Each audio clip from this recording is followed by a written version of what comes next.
Aja. As promised, I'm ready to film this video letting you guys know, some of the things about my new school, about my old school, whatever. Let's get into it. But first, if you have not subscribed to my channel, please do that. Go ahead and subscribe, because I know that some of you come for Korea content, some of you come for teaching ESL content, some of you guys come for stuff about my hair, but at the end of the day, you stay for me, and I'm in all of my videos. So go ahead and subscribe so you can see some more. Put on the notification bell, because a girl is trying to get monetized still. So that being out of the way, let's move on to talking about my change in jobs. So I was working at a Hagwon. Some of you guys don't know what a Hagwon is. Let me give you a quick explanation. In Korea, there are schools and academies, or Hagwons. And basically, Hagwons either have kindergarten in the morning and after school classes for elementary kids, or some just have the after school classes for elementary, middle school, high school kids. Some Hagwons are for adults, but basically they're outside of the actual school curriculum. They're outside of the actual school system. And Hagwons are generally a way for kids to get ahead or catch up on their education in certain areas. So there's English Hagwons, math Hagwons, history probably Hagwons, but I taught at an English Hagwon. Actually, I've taught at 2 English Hagwons total so far, and I gotta tell you, I don't want to do it anymore, because the requirements for teaching at a Hagwon are different than at a school. There are certain expectations that you have at a Hagwon that you don't have at a school. For example, the expectation that you will work longer hours than your work hours, or the expectation that you're going to do some prep outside of those prep hours that they give you, because this is your job, right? And if your job, your career is your everything, then, it ain't no big thing to spend a little extra time working on your career. But if you're like me and you want to go to work for the hours that you work and then go home and do other stuff, then Hagwon life may not be exactly what you want. That isn't to imply that I worked at a bad Hagwon. I didn't. I actually worked at a great Hagwon this last time around. I feel like among the different stories that you're going to hear about Hagwons, among the different types of Hagwons, the one I worked at was really, really great. I recommend that if you want to experience both, go to a Hagwon first and then go to a school and see the differences. Because if you do what I did, where you start out at a public school and then you move to a Hagwon, you're gonna find that it's a bit overwhelming. You got a lot of extra work to do, you've got a lot of extra expectations, and you may or may not be ready to fulfill those. Whereas if you go from a more difficult situation to an easier one, you might be chilling. However, to make up for those more difficult situations, Hagwons do tend to pay you more. So a lot of people stick with Hagwons or choose Hagwons because they want to get that shmoney, and I fully understand that. But honestly, I'm not that motivated by money. As long as I have enough money to live, have a roof over my head, and add to my savings little by little, then I'm good. Man, I can hear these kids out in the hallway. Can y'all hear that? Anyways, I'm not that motivated by money. So for me, if I can live comfortably, I'm good. And that's how I'm living. I'm living comfortably. I'm not getting paid as much as I was last year or the year before that or the year before that. But it is what it is. I almost forgot one more kind of important-ish reason why I quit my Hagwon job, and that is image. Your image matters when you work at a Hagwon.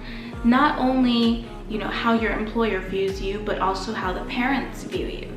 And I mean, to some degree, I definitely agree with that because, you know, at the end of the day, a Hagwon is a business. It's not just an educational facility. Somebody who's not the government owns the Hagwon and he needs to make money. So how you present yourself and how the parents view you does matter. And I respect that. But there was a point in which I was asked to take down one of my YouTube videos because it may possibly be offensive to the parents. And I don't like that because my YouTube is my YouTube and my teaching is my teaching, and those things are separate to me. But like I said, I respect and understand why I was asked to do that, and I did put that video on private for a while, even though I felt like it was gonna pop off, but it's fine. It's back up now. If you're interested in knowing what video it is, it's gonna be up in the eye. I will connect that to this video so you can click it and see, and you can tell me if you think that that was possibly damaging to my school's reputation, although I did never mention the school or this child's real name, and it's in English, so I doubt that the parents would have ever watched it. But that's kind of irrelevant. Just explaining one of many reasons why Hagwon life wasn't for me, because yeah, I don't want my image to matter in that context. And as far as when it comes to teaching at a school, it doesn't really. Yeah, it doesn't matter. So, on to my new school, which is an actual school. Some of you might be confused because at my old school, you saw the bright green background, and now you see a bright green background. Let me tell you something. If you're gonna work with children in Korea, you gotta get used to this color. This color and yellow. They're everywhere, in every school, in every like academy, and this color, maybe even a brighter green than this, and bright yellow. It's just a thing. It's a thing in Korea. It is what it is. So this is my new office in my new school. And last time I showed you that wall because I was sitting down, but this time I'm standing. Brought a little more energy, and you get a new view of my room. Out there through that little window, that is like our English event hall. It's like another, I would teach in there, but I don't currently because COVID. But hopefully at some point this year I will teach students in there. But anyways, yeah, the cool thing about when you teach at a public school is, I think the maximum hours, teaching hours, that you would have per week is something like 26 teaching hours. So yes, I work 40, you know, but that 40, first of all, includes lunch, where I'm not working, I'm just eating. And it also includes prep. So 26 hours of teaching, and the rest is lunch and prep, which averages out to about 5-ish classes per day. But actually, my current schedule, the most classes I have per day is 5. And then 2 days a week, I only have 4 classes. So I'm actually working 5, 10, 15 plus 8 is 23. I'm working, is that right? I hope that's right. I'm working 23 hours. I'm teaching 23 hours a day. No. I'm teaching 23 hours a week. That, goodness gracious, words. I get paid to English. That's crazy. But yeah, it is a blessing, let me tell you, because at a Hagwon, you're most likely going to do at least 30 hours of teaching a week. And 23 versus 30, that's a whole 7-hour difference. That's a whole day's work of difference. So you see where things are a little bit different already.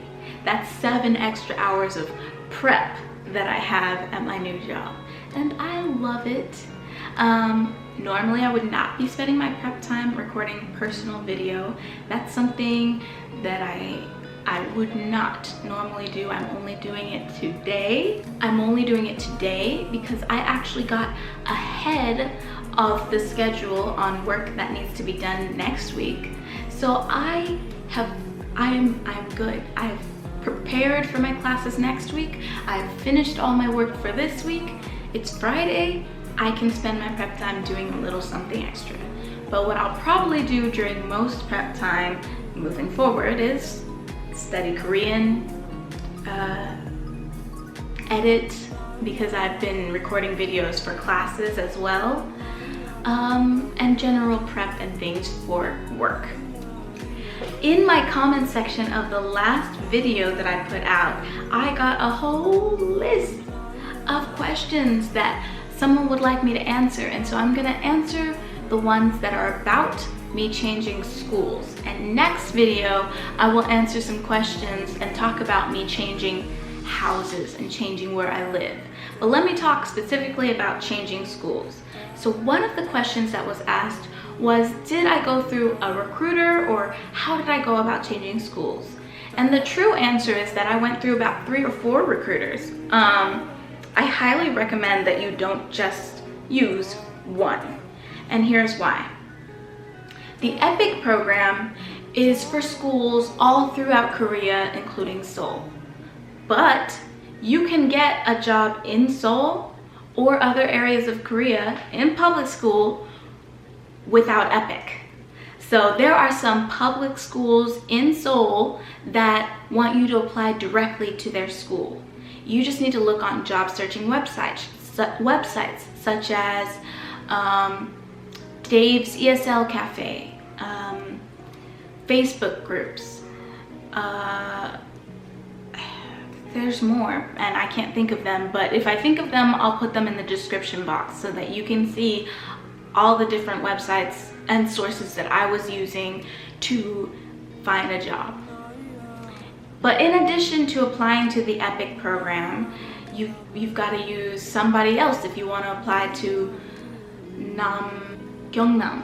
You got to use someone else if you want to apply to Gyeongnam province. You have to use someone else if you want to apply to Jeollanam-do province. Do is province. You got to use someone else if you're going to apply to some Gyeonggi-do province schools. Not all. Some of them overlap with EPIC and some do not. Some are with a program called GEPIC. I know that there's been a lot of different information out there as to whether GEPIC still exists. It does, but you don't apply to GEPIC. You apply to those schools that are specifically hiring, and then if the school wants you, you apply to GEPIC. It's kind of confusing, but I know what I'm talking about because that's what I did twice. This is not my first time working in Gyeonggi-do. This is my second time. And both times I was with a recruiter. The recruiter said, how about this school? I say, yeah, let's apply there. They tell me what I need to do to apply. The school reviews my documents, reviews my introduction video or whatever it is that they requested. And they're like, yeah, we would like to hire her. And then they send me all these things to fill out, these forms to fill out, and there's things to apply. And one of the forms is a GEPIC application. So even though I've already got in to the GEPIC school, I need to apply also to the GEPIC program. But the school has already accepted me. That means GEPIC's going to accept me. Woo, it's done. Cool. So that's just to let you know that the GEPIC program does still exist, but it's just not the same as EPIC. Epic, you have to apply to Epic. And then if you get in there, they'll send your information off to these different schools, and one of them will pick you, and then that's that. But Epic works a little differently.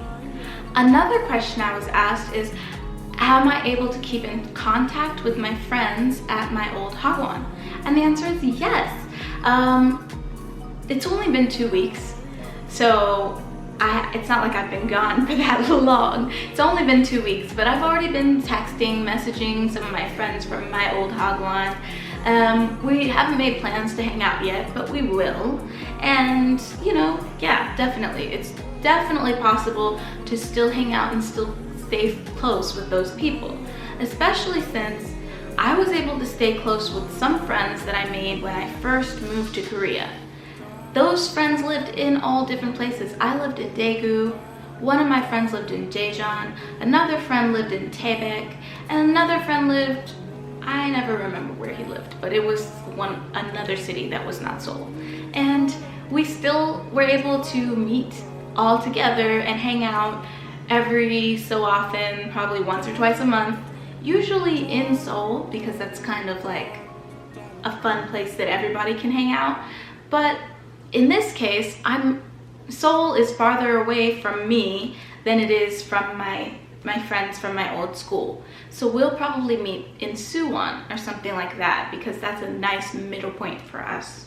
And the other questions that I think I was asked all pretty much apply to where I live now, which I think will be better suited to answer in the next video about where I live, about my new house, and things like that. So I will try and take care of answering those questions very, very soon.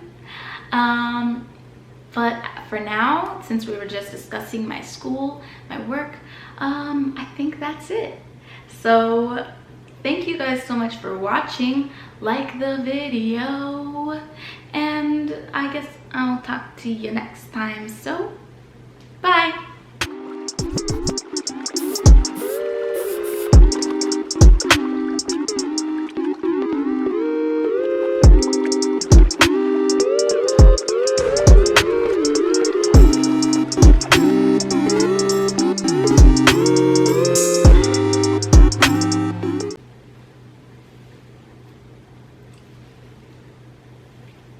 Y'all, my hair is growing so much. Look at me. I done got some length or whatever. Who is she?